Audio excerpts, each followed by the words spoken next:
वाला ब्रेक मार के दोबारा में हाय भतार वाला चीज पटीदार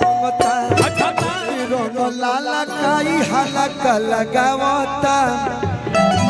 ओहो मटी लगन के साथ ही पुरावता बुरा न मानो चश्मा लगा के हैंडसम लगता जितना बार वो गाना सुनिए पुराना ही नहीं लगता है। आशु बाबा ने लिखा है। स्वागत है आपका, बैठिए। इसके बाद हमको लगता है आप मोनू अलबेला भाई आई बने स्टाइलिस्ट हीरो हमारे। तो लड़किया कह दिया कि मारो मरदा के गोली मारो मरदा के गोली खेलम जोहरे से हो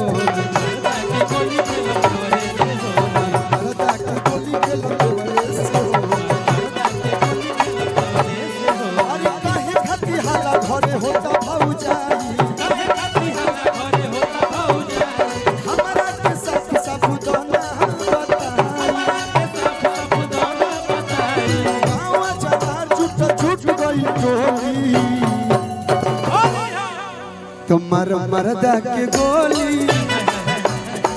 भैया कि मरदा के गोली तो मरदा के गोली खेलम जोहरे से हो मरदा के गोली लेके भैया आशुतोष भैया पिछला बार एगो होली निकल रहा डालो डाला रंग अगर तारा पिचकारी में पावर होई तो रंग डाला कि देवर दिलदार चाहते हैं नया भतार चाहते लेकिन भाई हो अरे की मुठ न बने तो पक मार रंगता भले बिहार में दारू बंद बा लेकिन कहीं ना कहीं जुगाड़ बैठा लो से भाई हमारे कोनो ना कोनो चेक कर बताइए जो दो चार को मिलिए जी हसे भाई मूड न बने तपक मार रंगता अंगूरी से गोले गोले पार रंगता तो है भतार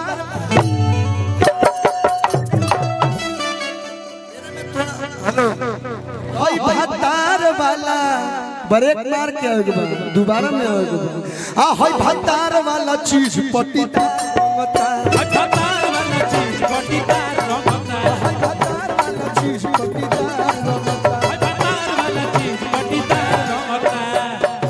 लेके रंग लाला काई हलका लगावता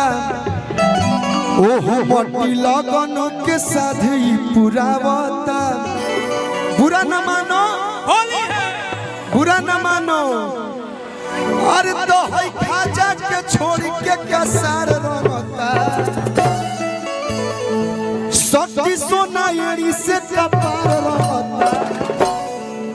पटीदार के जमीन ना दे बोले कि तार मोह जमीन ना दिए बरा है भतार वाला चीज पटीदार